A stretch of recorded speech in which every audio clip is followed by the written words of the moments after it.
खिड़की खुली रही सारी रतिया रतिया कहाँ बितवल ना हो। खिड़की खुली रही सारी रतिया रतिया कहाँ बितवल ना।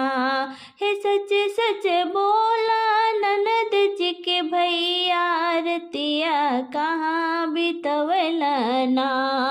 सच सच बोला नंद जी के भैया रतिया कहाँ बितवल ना। हो खिड़की खुल रही सारी रतिया रतिया कहाँ बितवल ना।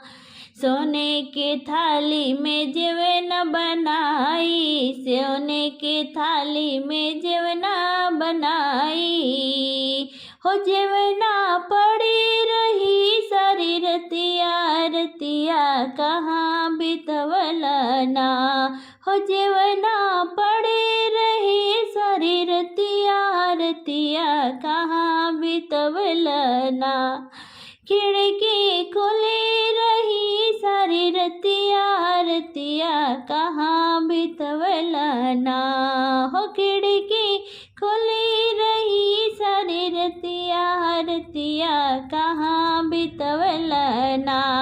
कि सच सच बोला नंद जी के भैया रतिया कहाँ बितवल ना।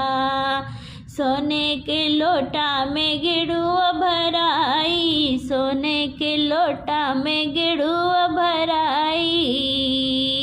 गिड़ुआ पड़ी रही सारी रतिया रतिया कहाँ बितवल ना। हे गिड़ुआ पड़ी रही सारी रतिया रतिया कहाँ बितवल ना।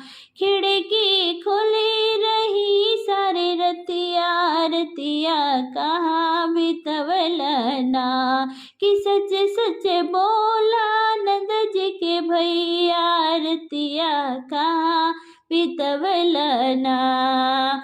फूल हजारी से सजा सजाया फूल हजारी से सजा सजाया। हे सजिया पड़ी रही सारी रतिया रतिया कहाँ बितवल ना। हे सजिया पड़ी रही सारी रतिया रतिया कहाँ बितवल ना। खिड़की खुली रही सारी रतिया रतिया कहाँ बितवल ना।